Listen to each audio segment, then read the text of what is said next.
Welcome Year 3 to Thursday's English lesson. Let's find out what we need.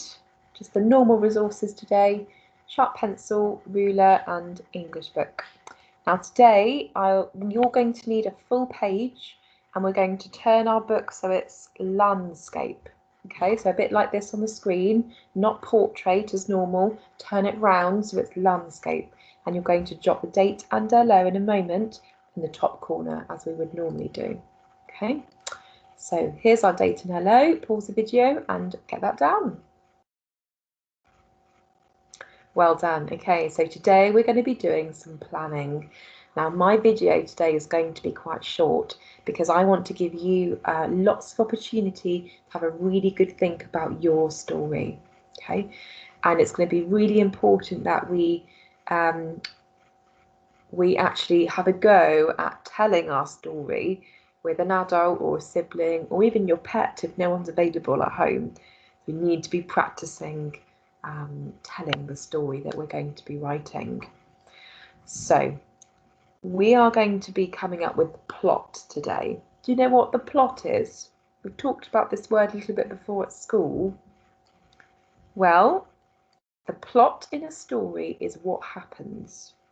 We can often visualize the plot like a mountain. So the plot is what happens in a story. So we've seen story mountains before, haven't we? And there are 5 parts to a story mountain.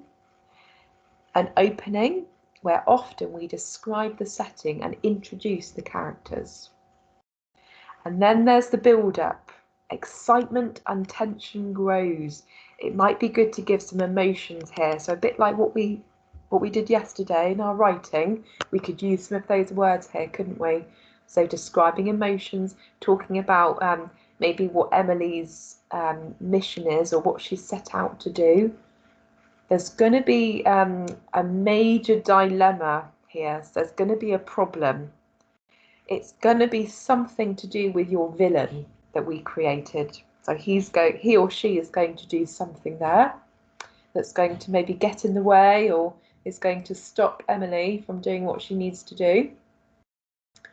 And then the 4th part of the story will be the resolution. So characters find a route through their difficulties. It's how Emily solves the problem, whatever the problem was. And then we've got the ending. So we know that Emily is going on an adventure and she's going to have a quest or a mission on this adventure. So she's got something to do, or she's got something to find, or she's got something to discover. Something like that's going to happen in your story. And what you're going to do is in your book, a bit like how I've laid it out here. Imagine this is the edge of your book, this rectangle. You're going to draw yourself a story mountain that looks a bit like this. Notice how my mountain doesn't go all the way to the top of my page, because otherwise I won't have space to draw the pictures. Okay, so it's quite a small mountain on the page, but we're going to be adding bits to this mountain over the top. Okay, so if it's helpful for you, you could jot down these 5 little words to help you sequence your story. Or you could pause the video or come back to this part in the video so you've got the words there on the screen. So what I'd like you to do now is to think up the story that you'd like to write about. And you're going to have a beginning, a build-up, a climax, a resolution and an ending. And you're going to draw what's going to happen at each part of your story above the mountain. So you draw a little picture of what's happening each part. Okay, and then when you've done the drawings, then you can make sure that you have a go at retelling the story using some story words, perhaps, you know, like suddenly or just then or in the end.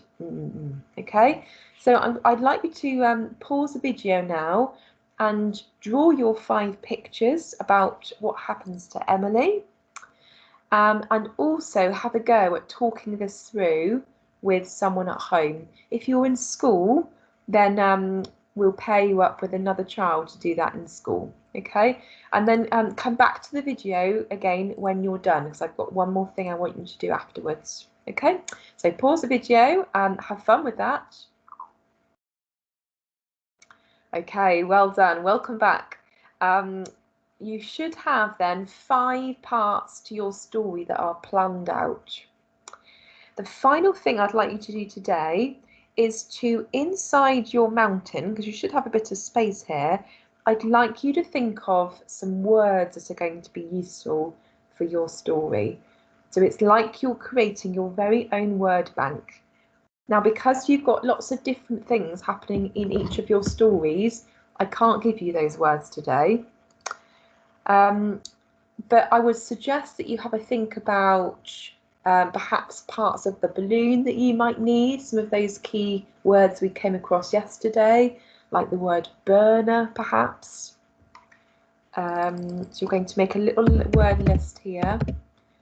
And any other words that you think will be useful for you to include in your story tomorrow.